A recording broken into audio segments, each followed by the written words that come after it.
great, but she got it in her head that she ought to lose weight. Then she felt guilty about the stuff she ate. Bad diet. You name it, she'd try it. Now her little brother Alex just wanted to be tall, so one day he could play basketball. Bad mood. And he consoled himself with junk food. Now Alex thought Derek was strong and cool, and he came for some coaching every day after school, thought he'd try it. Hold it! And they kept it quiet, and then one day Karen spotted Derek and went out of her door. Instantly she was overboard.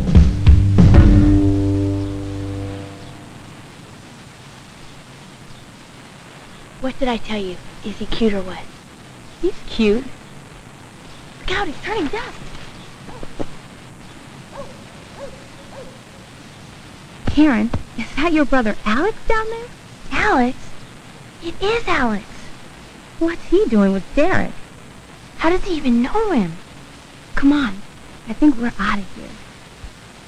Hold your legs stiff. My legs feel like wet noodles. Hold it! Oh!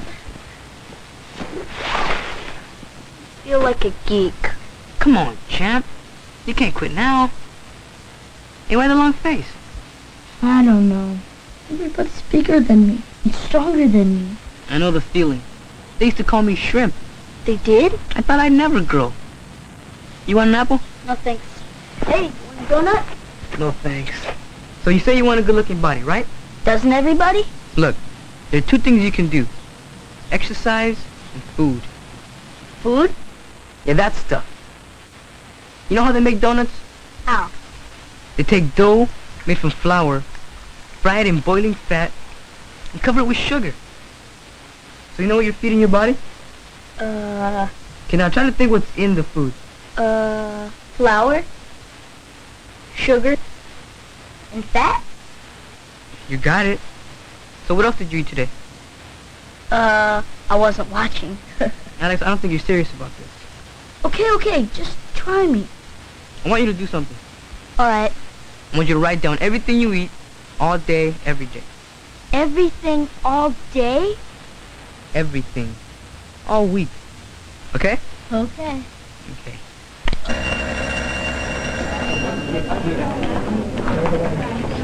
Anyway, even if I do lose weight, how am I going to meet him? Karen, you do not need to lose weight. Okay, but then how am I going to meet him? There's one way you can meet Derek. My twerpy little brother. Face it, Karen. Alex can introduce you. Yeah, my darling little brother, Alex. Hamburger, Hamburger, fries, fries, and one small bag of cheese doodles. and one small bag of cheese doodles. Anything else? That's everything I ate, but what's the point? Well, if we add it all up, we can get a picture of what you're feeding your body.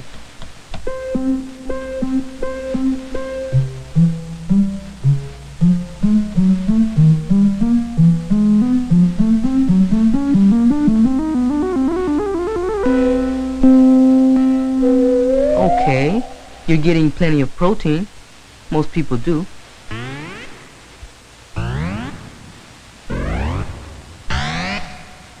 What's that all about? You're running low on vitamins, minerals, and fiber. I am? How come? Well, there's your problem. A lot of your food is sugar and fat. Does that matter? Alex, you want a body that looks unhealthy? Or one that's well fed? Okay. So what do I do? Think about it. You know how they make sugar? How? They take a plant like corn or sugar beets, take everything out except the sugar. What's left is a lot of calories, with no other nutrients for your body. And as for all that fat, well, But where did I eat so much fat? You know what you're eating right now? There's fat in potato chips? Think about how they make them. They cut up potatoes and fry them in boiling fat. Feel the grease? Yeah, okay. But where else did I eat fat? Any food that comes from animals is likely to have fat. Animal fat. Right. Saturated fat. The worst kind. As in milk. Milk has fat? Remember where butter comes from? Oh, yeah. Butter's the fat they take out of milk. So if you drink whole milk, You're also drinking fat. butter fat. So, Drink low-fat milk. it's great food. Yeah, but what else am I supposed to eat? Go for more complex carbohydrates. I forget what they are. Look, there's a lot of great foods that come from plants. They're low in fat and high in nutrients. The potatoes you love. Delicious foods made from grains like spaghetti, rice, cereal, bread. You can eat beans, fruits, vegetables. Vegetables? I have a definite feeling I'm not gonna like this.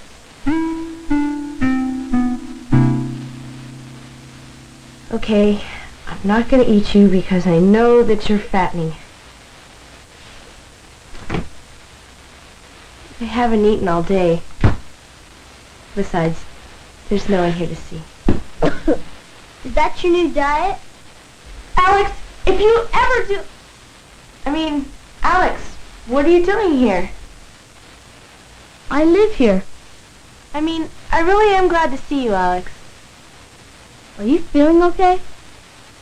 What's all that? Celery. Derek said to eat vegetables.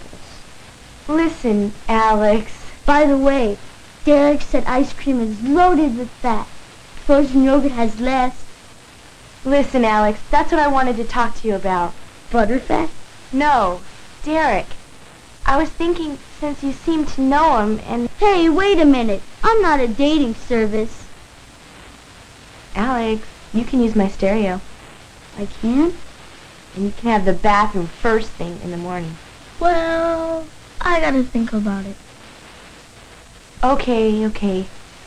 So what do you want? You can invite me to your party. You? At my party? Over my dead body. Oh well, you didn't care that much about Derek anyway. Just 'cause he's a neat guy. Kind. Smart. Great looking. Okay. You can come. Great! And I'll do my gymnastics act. At my party? Deal? So when do I meet Derek?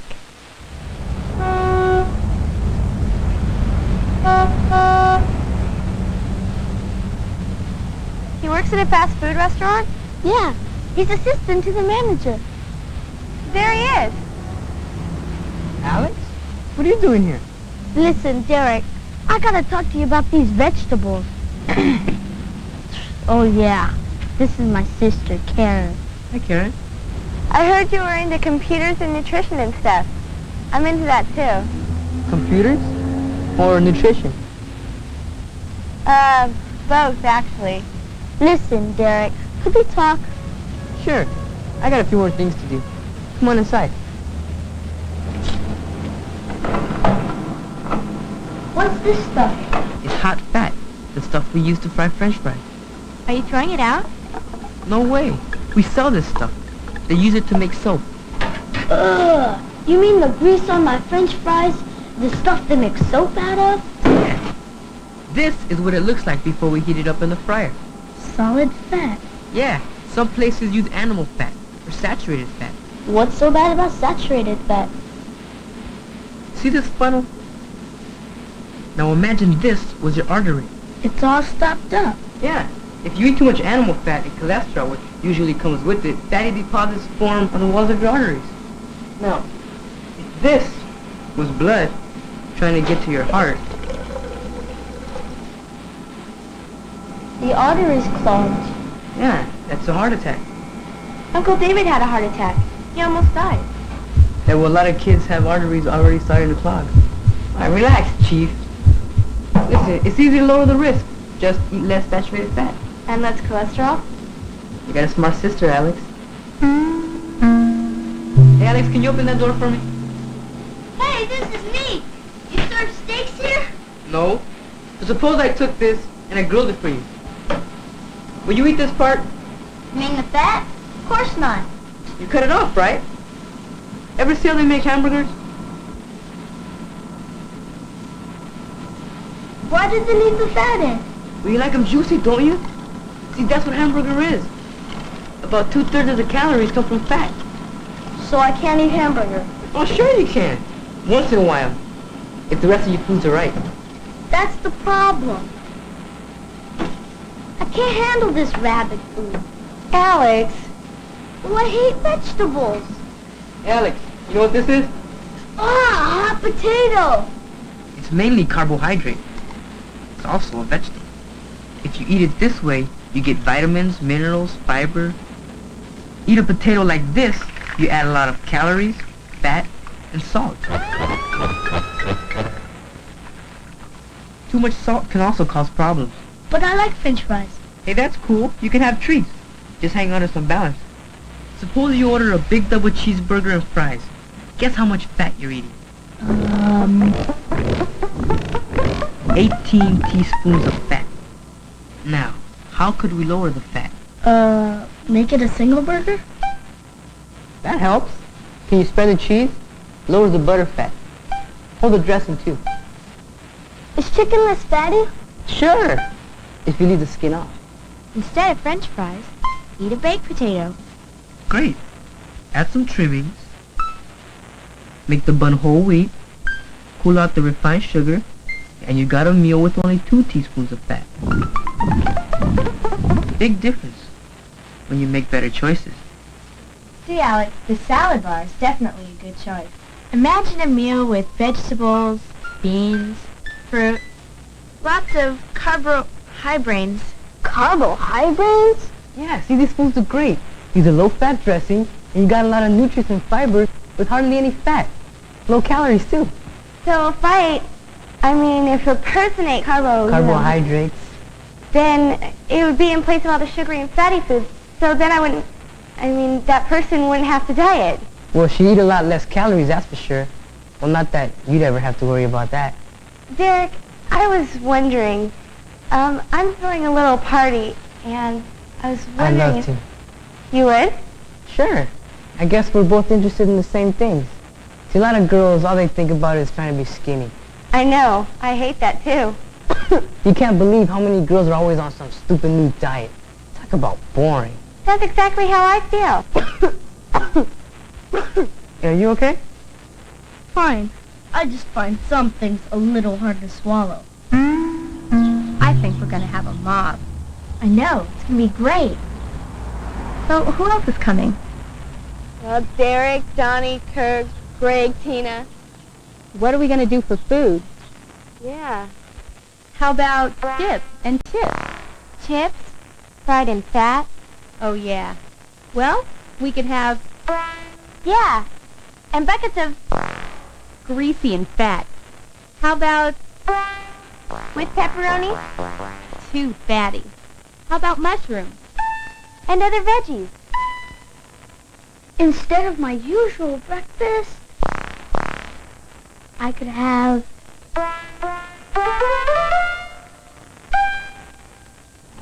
instead of my usual lunch, I could have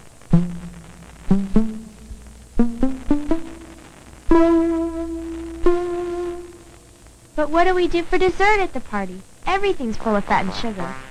Okay, I got it. Picture this.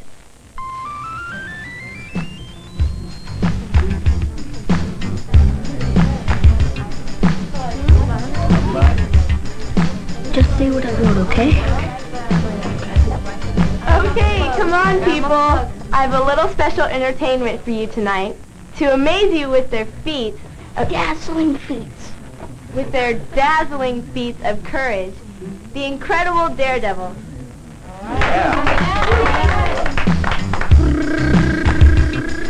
Now Alex could have stood on his head, but he had a great time breaking up instead. Too cool. I said hi. So it took a while, but they got it together, and they finally figured out just when and whether fast food can be too crude. If you want the body of a real cool cat, ease up on the sugar and the fat. No need to diet to keep her natural weight.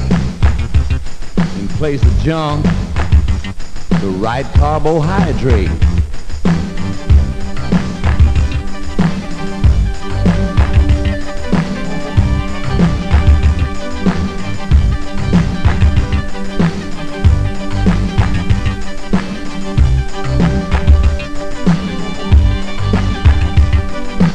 Fine, healthy body, do you need it? The question is, what do you feed it?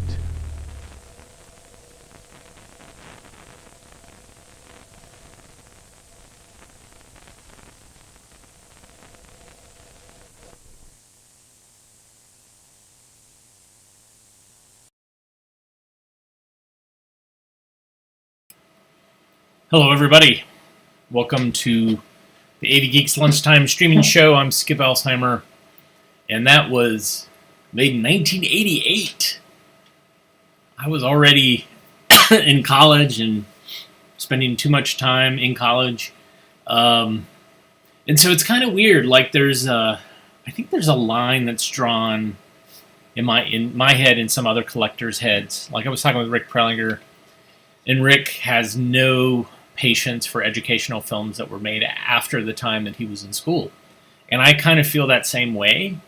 It's harder for me, so that weird fake rap and all the fashions and all that stuff in this last film, it kind of grates on me a little bit, because it's really like an episode of Saved by the Bell, but with a weird nutritional slant to it. And so, but I know that some of you and some of my fans are, they love this because this is when they grew up and they were in school. So, but I'm happy I got it because, yes, it is definitely of a time. I did a show called Those Excruciating 1980s, and this would definitely fit in there so well if I do a reboot of it.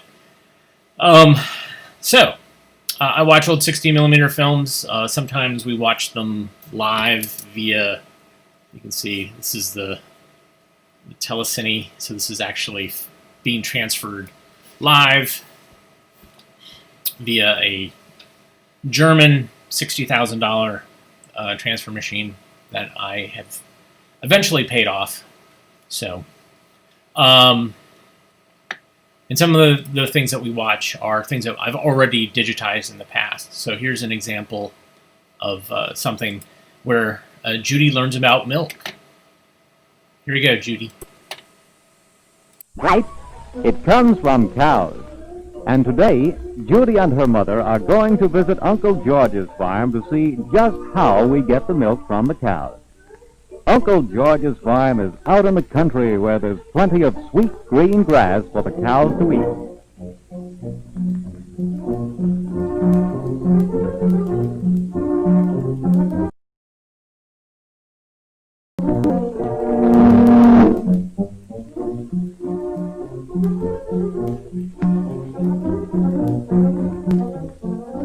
There they are, grazing in the meadow. Brown cows, black cows, white cows, spotted cows, all kinds of cows. And they're always eating and drinking all the time. This is very important because the more grass they eat and the more water they drink, the more milk they'll give.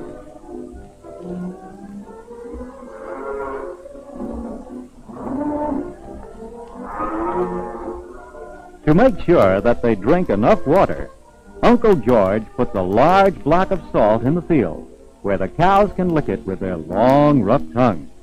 Cows love to eat salt. The salt makes them thirsty. And then they drink gallons and gallons of water.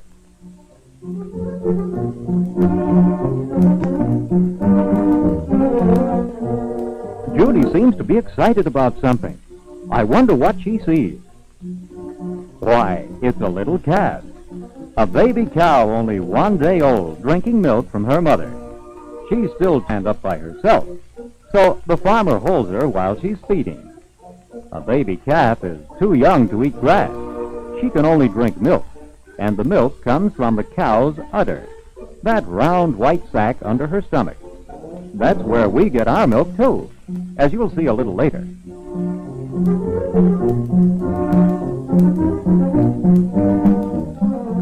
Here is a big white barn where the cows are milked. That tall round tower attached to the side of the barn is called a silo. The silo is used for storing corn to feed the cows in the winter when the ground is covered with snow. The farmer grows his own corn, and when it's ripe, he picks it and stores it in the silo.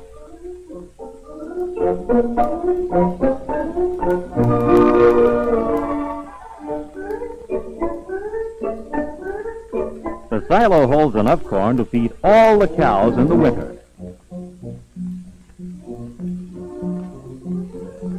Inside the barn are the stalls where the cows are kept while they're being milked. Each stall has a soft bed of straw, and in front of the stall is a feed trough where the farmer puts hay for the cows to eat while they're in the barn. The hay grows in a large open field, and here we see Uncle George cutting the hay with his mowing machine, which is something like a big lawnmower pulled by a team of mules. The name of the mules are Katie and Bob, and they're very patient and work very hard. After the hay is cut, Katie and Bob are hitched to the hay rake, which piles the hay in long bundles in the field. A pitchfork helps too.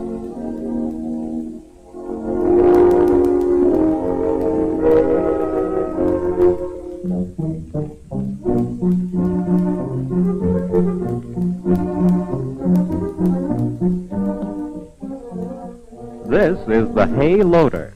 It picks up the hay in its iron fingers and dumps it on the wagon.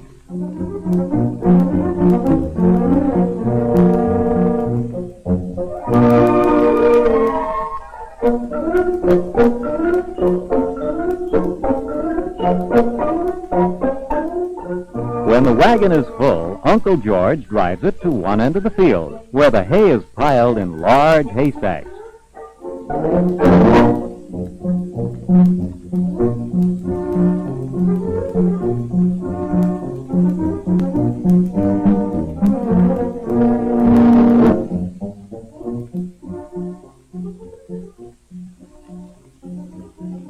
Here come the cows. It's milking time, and all by themselves they start walking toward the barn. The cows know when it's time to be milked, and twice a day, once in the early morning and once in the afternoon, they go to the barn to be milked.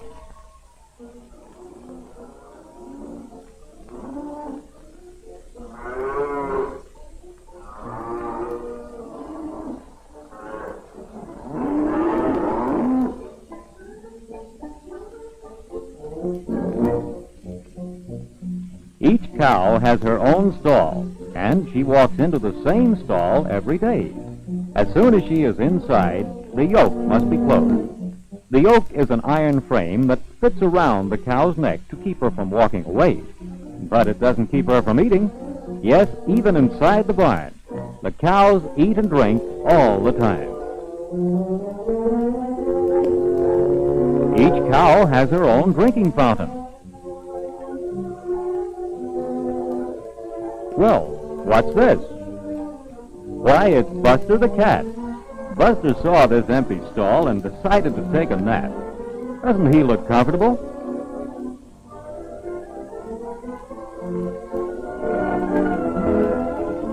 Everything in the barn must be kept very clean so that no germs can get into the milk. Walter sprays the cows to keep the flies away, because flies carry germs, and germs cause disease.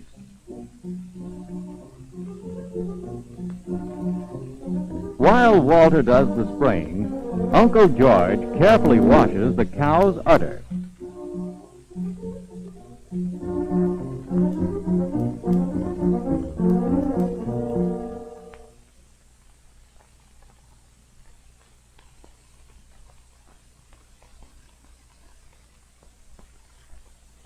Now everything is ready. Uncle George places a shiny, clean milk pail between his knees and begins the milking. He squeezes first one teat and then another. The udder has 4 teats from which the milk is drawn. Each cow gives about 15 quarts of milk a day. When all the cows are milked, they'll be turned out into the pasture again.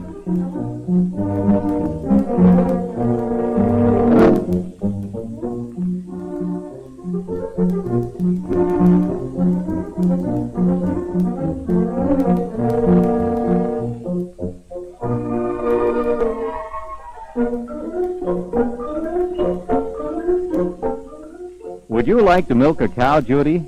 You'll have to wash your hands first. Remember, everything must be very, very clean when we milk cows. Judy is going to milk good old Florabelle. Florabelle is a gentle black and white cow who doesn't mind having a little girl milk her.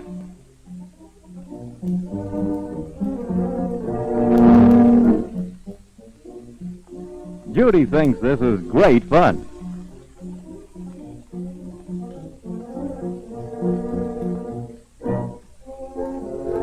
Soon the milk pail is full. Now it must be taken to the milk room.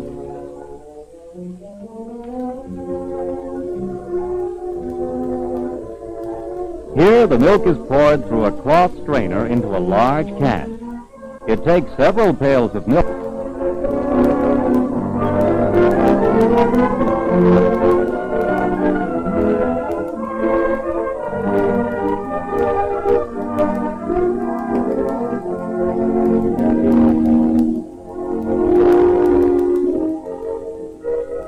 As soon as the can is full, it is placed in the cooler. The milk must be kept cool to keep it from turning sour.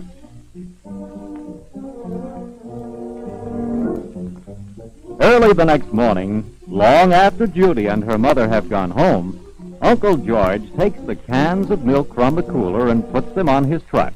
When the truck is loaded, he'll drive to the bottling plant, where the milk is pasteurized and put into bottles. And soon afterward, our old friend the milkman delivers the bottles of cool, fresh milk on the front doorstep.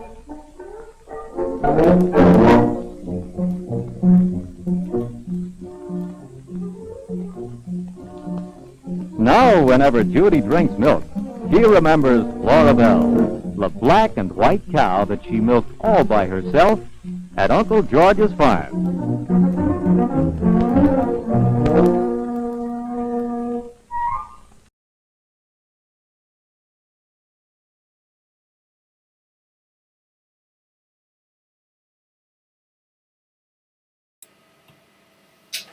Oh, Judy. So Uncle George. It's funny, like, how many of these films around this time period, 40s, 50s, 60s, it's always the kids go to an uncle's farm. Traditionally, it's Uncle Jim. I have 3 different films about Uncle Jim. One from the late 40s, one from the 50s. Well, wait, one's from the 50s, one's from the 60s, and one is like 1980, and features a young John Cusack, kind of a chubby John Cusack, actually. At some point, I might bring that and show that. But no, this one was Uncle George, different guy. I just want to say thank you so much for coffee. Been getting people who've been watching the show later, not live, and they've been contributing coffee, and that's very much appreciated. So thank you so much for that. That is a currency. Caffeine is a currency that I very much enjoy. So thank you for that, because that gets me motivated to use this equipment and to come up with these cockamamie ideas and share them with you. So this next film takes us, this was made roughly 1980, 1981, takes us to Hong Kong. So this is Children of Hong Kong.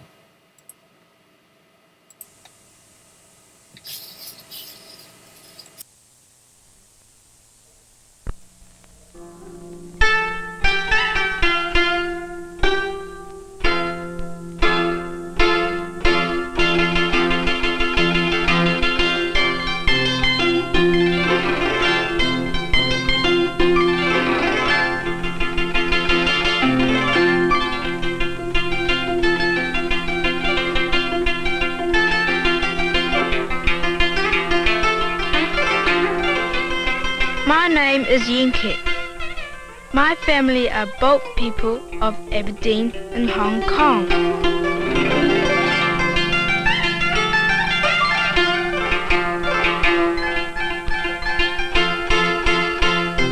We have lived in houseboats for generations. Soon though, the government plans to move us all to resettlement blocks on land. I hurried home from school today so I could go out with my grandmother. My grandmother has been growing sampans all her life. She lets me help her though when we're in the main channel.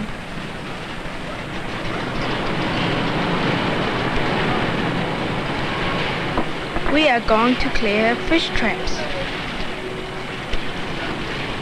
By the restaurant is a good place to set traps.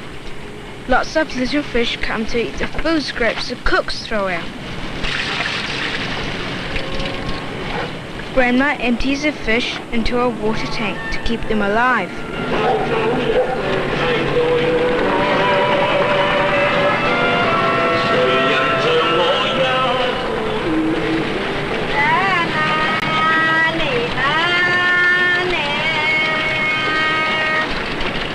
The people who buy them will store them underwater too.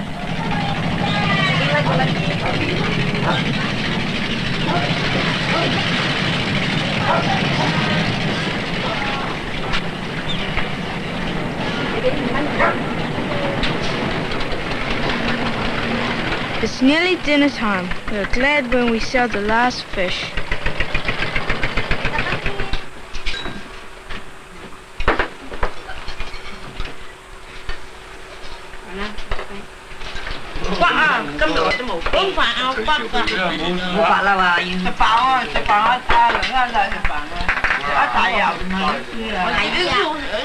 Lam Ying Fei can't use his chopsticks very well yet. I'm the oldest, he's only 4. My father's a sailor. He sailed all around the world. Now he works on a harbour ferry and doesn't have to leave home.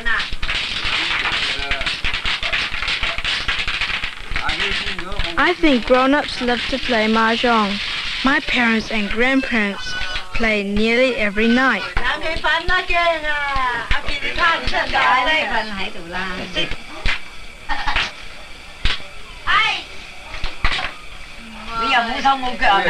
We curl up on the floor to sleep though, so we won't be tired for school.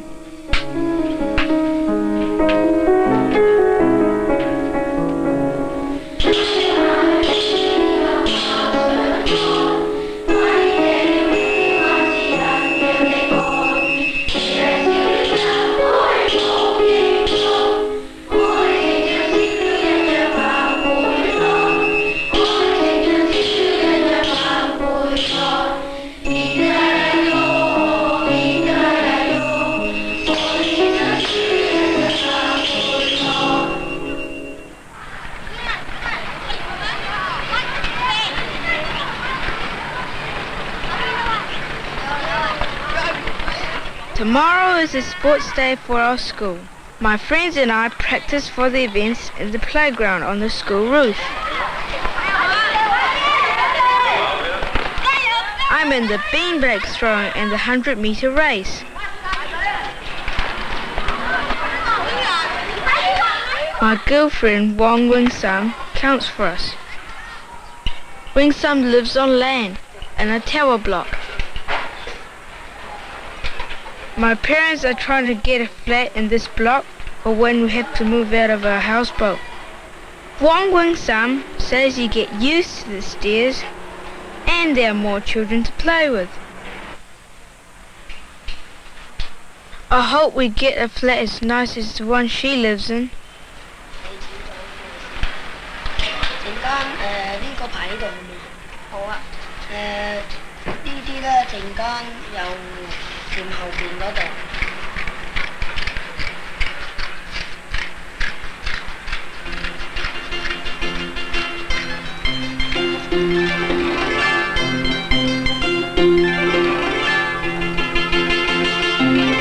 After we finish our school project, I go home and then it's time to pick up Lam Wei Yung from kindergarten.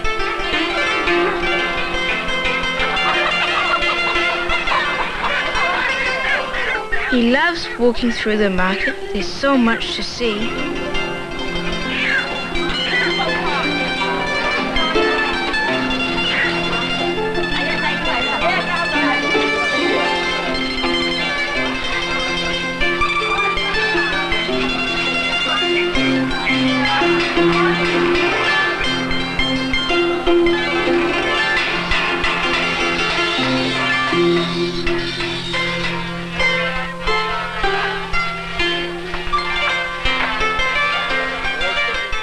They're the lanterns for the Moon Festival. I wish we could buy one. Lam Wei Ying's seen a lovely one that would look beautiful when it's lit up, but it's expensive too.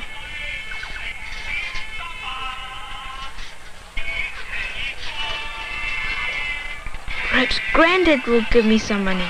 Sometimes he pays me when I've worked with him on the fish traps.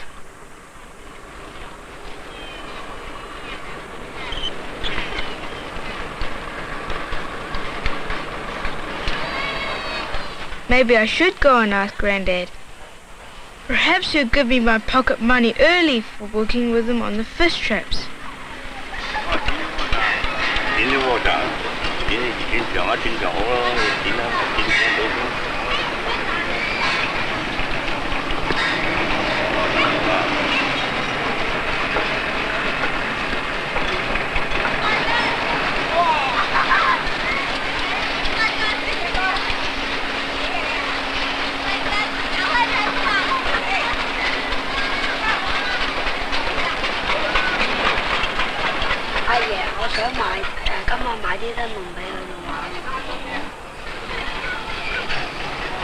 Good old Granddad.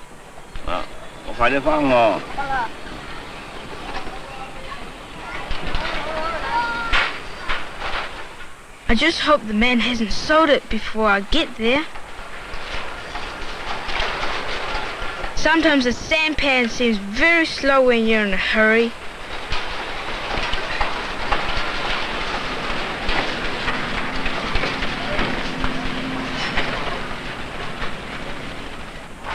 Everyone's hanging out lanterns tonight. It's an autumn festival. It's late by the time I get back.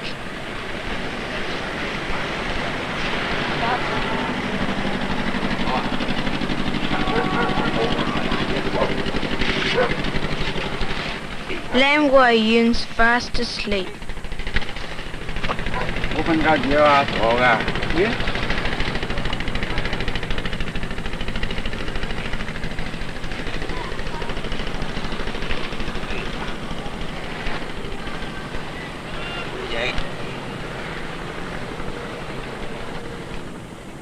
Never mind, he'll enjoy it in the morning.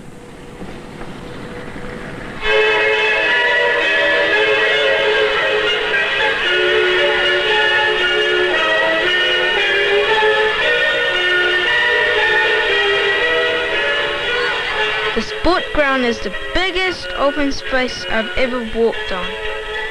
And today it's our school's turn to use it.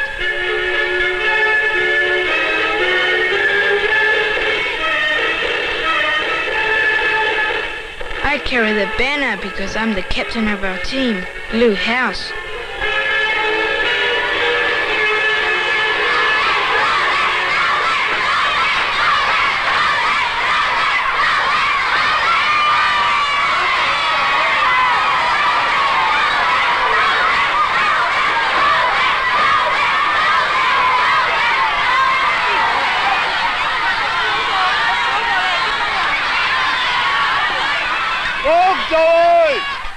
A race at last.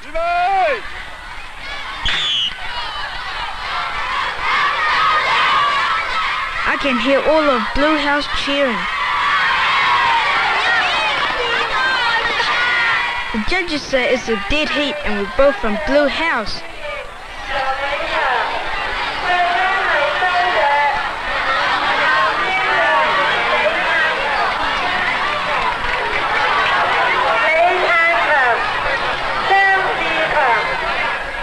feel proud and shy at the same time when the judge puts our medals on.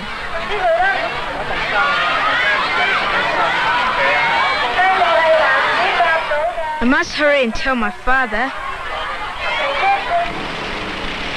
Maybe he'll let me go for a ride with him on the ferry.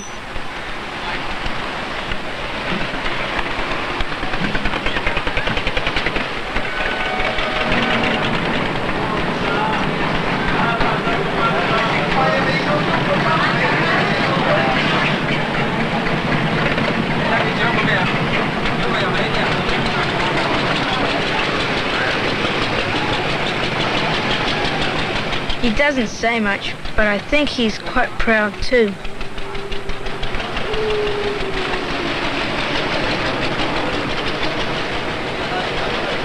This is a special treat when my father lets me work the pump.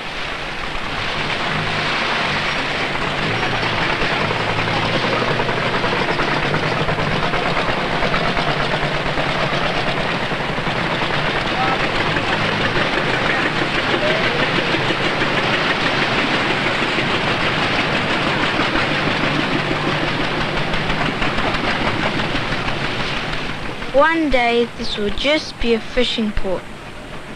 If I have a son like me, he will hardly believe we used to live on a houseboat and sail out to the big restaurant in a ferry.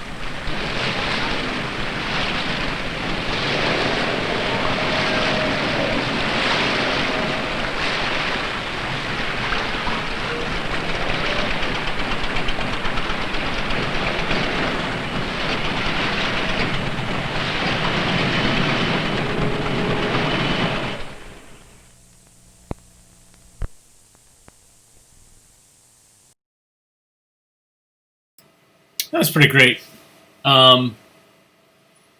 Looks like it was either British or Australian made at the end, Gibson.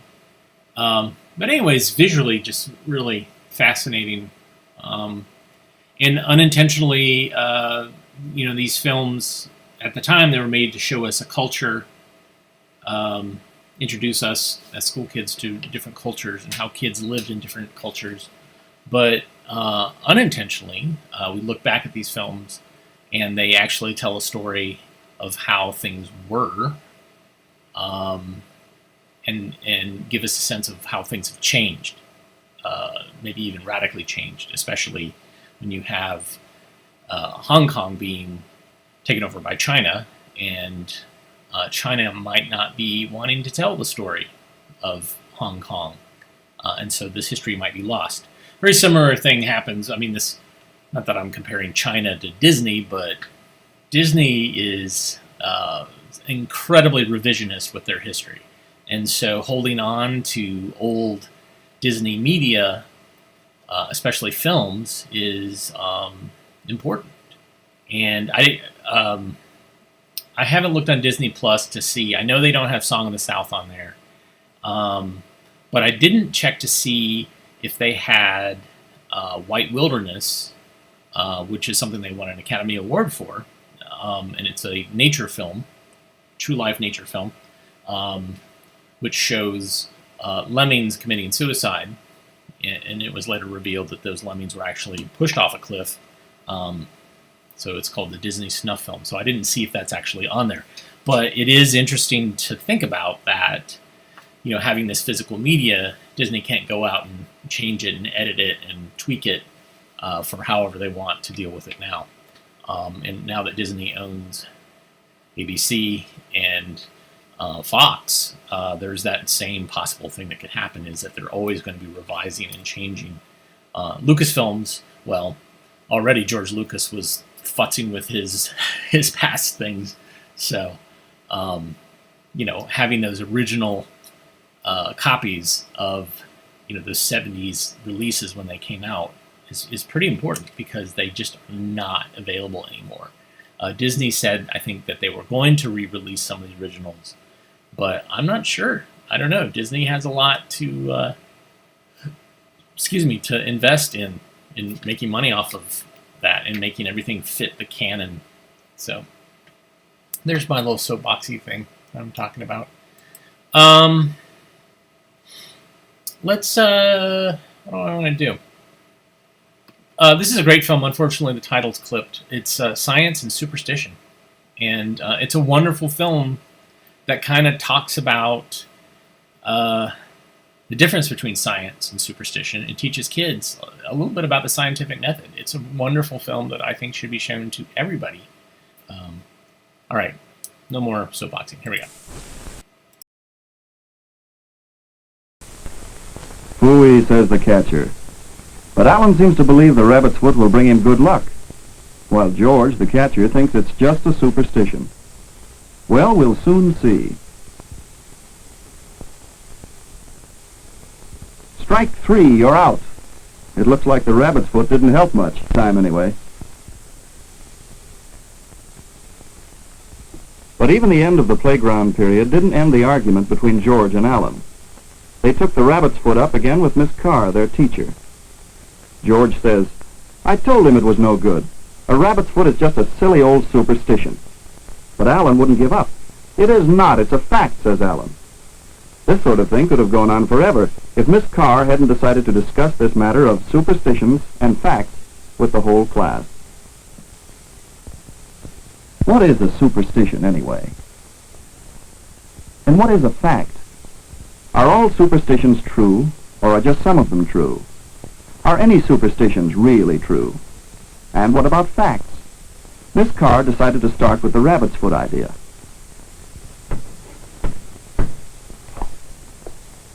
Now, George tells me he thinks this is a superstition. Now, who thinks he can tell me a fact, or something he believes is a fact? Yes, Alan? Well, last week when we talked about glass, you said it was a non-conductor of the electricity. I think that's a fact, isn't it? Oh, we did talk about that, and we can add that to our list. Now, who else can give me another statement? Something he calls a superstition. Yes, Marion? Well, there's a superstition about the groundhog. If he sees his shadow when he comes out in the spring, there'll be 6 weeks more of cold weather. Yes, that is a fairly common saying. Now we have 2 more statements to write. Miss Carr had no trouble getting a lot of statements to add to her list. And by the next morning she had arranged the statements in a chart on the blackboard. The class had mentioned 8 items in all, and from these they had chosen 6 statements for class discussion. First, there was the original rabbit's foot idea.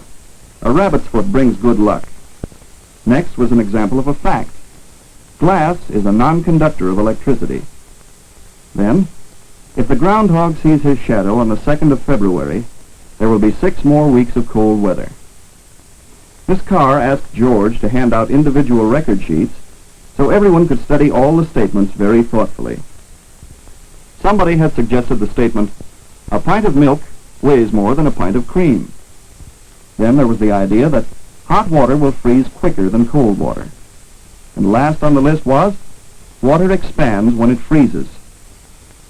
Miss Carr asked everyone to think about each statement and to check off each one on the list. This would give each pupil a record showing, I believe that statement, I do not believe this one, I'm doubtful about this, and so on. Very quickly, everyone completed the lists of the 6 statements the class had chosen. And now Miss Carr could add up what the whole class thought about each statement, from the rabbit's foot idea, clear on down the line to the end. These are the opinions of the whole class. Now that we've recorded our opinions, I think we should investigate to find out whether or not our opinions are based on good reasons. First, how about a rabbit's foot? Will carrying one bring good luck? It seems to me there's one way to find out. Alan? Yes, Miss Carr. Will you hand out these rabbit's feet to 10 students who would volunteer to carry them for a week? Now, this is the first step in our experiment. Yes, this will be an actual scientific experiment to find out if carrying a rabbit's foot will bring good luck to the 10 volunteers. Like many experiments, this one will extend over a period of time. Miss Carr wrote the experiment on the board. Then George listed the students who will not carry rabbit's feet and Alan listed those who will carry them for a whole week. At the end of the week, each student will report what happened. Meanwhile, Marion wrote on the board the names of her group. Their job will be to look up weather reports, to find out if the groundhog seeing his shadow really governs the weather. They'll report next week, too. But some of the statements do not take so much time to investigate. We can test this statement right away. Glass is a non-conductor of electricity. First, Alan and Larry test their batteries and circuit. It's all right, the bulb lights up. And if a metal rod is put in the circuit, it lights again. So we know that metal is a conductor of electricity. But what about glass? Nothing happens. No light. Now, do you believe that glass is a non-conductor of electricity? There's no doubt about it now, because our experiment proved that statement to be a fact. While Alan put away the electricity experiment things, Miss Carr recorded the result. Now the students were basing these new opinions on evidence, experiments, and reasoning. It wasn't just guesswork anymore. A week later, Marion and her group were ready with their report on the groundhog statement. And while Marion was copying her records, Miss Carr called for individual reports on the rabbit's foot experiment. Alan was first. I was one of the 10 who carried a rabbit's foot. I found a quarter last Saturday. I call that good luck. I didn't carry one. On Wednesday I won the school poster contest, and on Thursday I got a pretty low mark in history. I guess that's good luck and bad luck. I did carry a rabbit's foot. The only unusual thing that happened was that this could be called good luck or bad. One by one, all the pupils reported on what had happened to them during the week. And they finally agreed that carrying a rabbit's foot doesn't really affect the daily events of their lives. So their experiment proved the first statement to be just a superstition. Marion, would you like to give the report for your group now? Well, we studied the United States weather report for the last 10 years for our state. Then we organized our material. And this is a good job of research. For every Groundhog Day, or February 2nd, the weather was listed. If it was fair, the groundhog would have seen his shadow. And if it was cloudy, he couldn't have seen his shadow. But shadow or not, the temperature never varied more than 2 degrees from normal. The groundhog had nothing to do with spring weather. When we seek to answer our questions by observation and research and experimentation, as we have been doing, we are using the scientific method.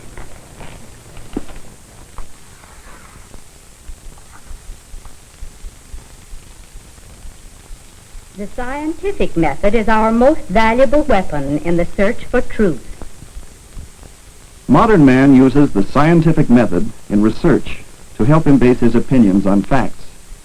For everything he can observe, he tries to discover the natural cause. In the search for truth, scientists have invented apparatus to observe things that mankind never saw before. In learning the truth about a rabbit's foot as a good luck charm, we use the scientific method. And right on down the list, the use of the scientific method gave us the truth. Now, why not use what we have learned to discover the truth about the last 3 statements? Does a pint of milk weigh more than a pint of cream? Try it at home for yourself. Here's another. Will hot water freeze quicker than cold water? Try it yourself. Don't be satisfied with just anybody's guess. Does water really expand when it freezes? Try this experiment yourself. It's simple. Do you believe this is the right answer? Well, it was Alan with his rabbit's foot who started us off on the search for... And out of it, he learned the scientific method. And so did we. How many believe this is the best way to try to understand the world we live in?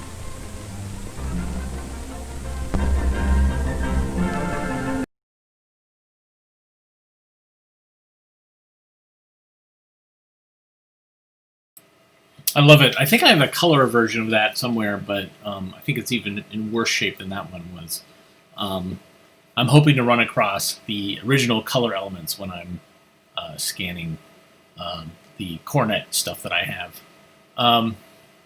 It's time to watch some PSAs from the 70s. I think that we didn't give 1970s a break this time. We were either in the 50s, the 40s, or the 80s. So here's some 1970s to get you a good vibe.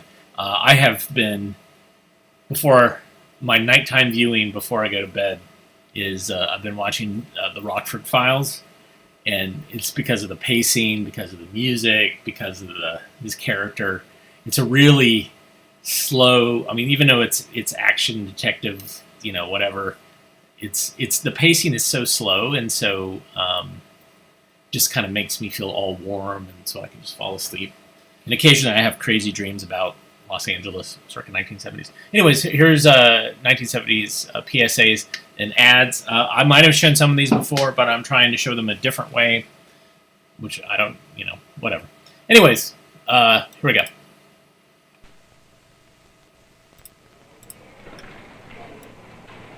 Amanda Wright has been coming to this bank for over 30 years. In its vaults are the savings of her lifetime and her husband's. Every week, now that she is alone, she takes out small amounts of money to cover her modest needs.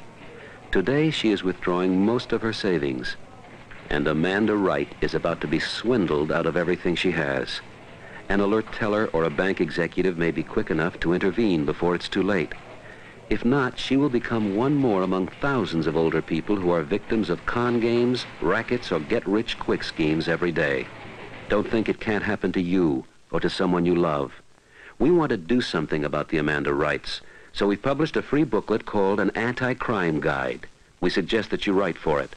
Write AARP, Box TVW, Washington, D.C. 20006. A public service message from the American Association of Retired Persons.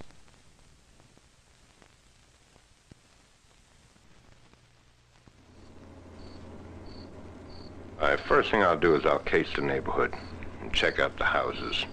You never know when your house is being checked out for burglary. Because I can break into the mark on it in the daytime or the nighttime. Here's what I'll look for to tell me. To someone casing the neighborhood, the way you leave your house can be an open invitation. Lights that are on continuously, like the lawn lamp. They might as well put a sign up on their front lawn telling me that they're out of town because they've told everybody. A few common sense precautions can make the difference. An expensive, big difference. Home security precautions are included in a new free booklet we've just published. It's an anti-crime guide. Write for it. Write AARP, Box TVW, Washington, D.C. 20006. A public service of the American Association of Retired Persons.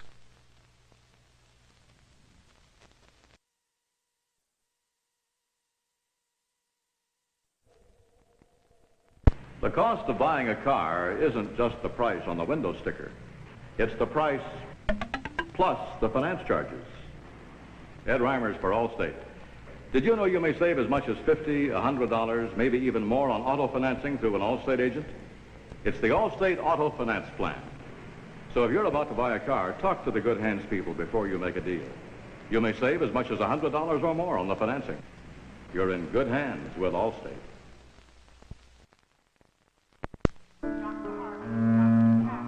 Think you're bad off. My cousin, his poor wife is still working her fingers to the bone, making ends meet. You just relax, Ed. Things are going great at the office. I've taken over your accounts, and the clients couldn't be happier. So you just lie there and get better. You hear? You've got it pretty soft, Ed. Any messages for the boys at the club? Or shall I just say, you're gonna hang around here for a few weeks? Remember me? Clark from Allstate. Your brand new car's a total loss, but I brought you a check for a replacement. I knew your wife would need a car. When your medical bills are in, call me. At Allstate, we get there as quickly as we can. We figure you've suffered enough. Are you looking for protection you can count on? Talk to the good hands people. You're in good hands with Allstate. Monday morning, and Gordon has a customer to see 200 miles away. And Joanne is taking little Jimmy to the dentist. For them, and millions of other families, 2 cars are a must, and a major expense in a household budget. Hello, I'm Ed Reimers, here to tell you about one good way to cut the cost of owning 2 cars. It's this, the Allstate 2-car discount. Here's how it works. When you insure 2 or more cars with an Allstate policy, you get a substantial savings on each car you insure. So if you own 2 cars, then see an Allstate agent about the Allstate 2-car discount. Talk to the good hands people. You're in good hands with Allstate.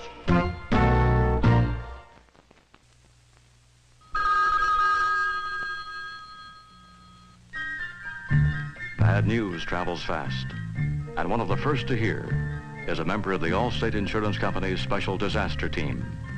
A tornado in Texas, a hurricane in Florida, a windstorm in Oregon. He might get a call at any hour of the day or night to head for the trouble spot. He and other expert claimsmen from Allstate will be on the scene in a matter of hours. First, to set up emergency headquarters at the disaster scene, perhaps in a school gymnasium or even in a store. Then get to the Allstate policyholders and try to help them. For the homeless, find a place to stay.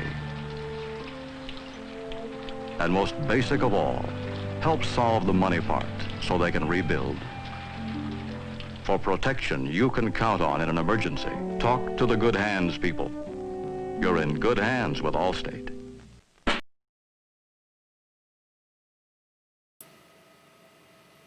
That was awesome.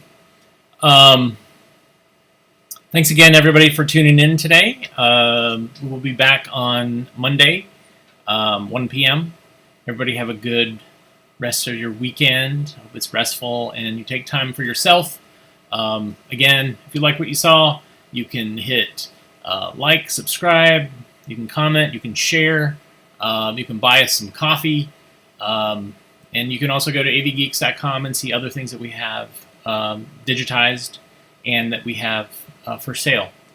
So, yeah, everybody, where is it? I can't see it. Oh. So everybody, please love each other, and please rewind. That's what this film can tells us. But we will see you very soon, and thanks again. Take care, everybody.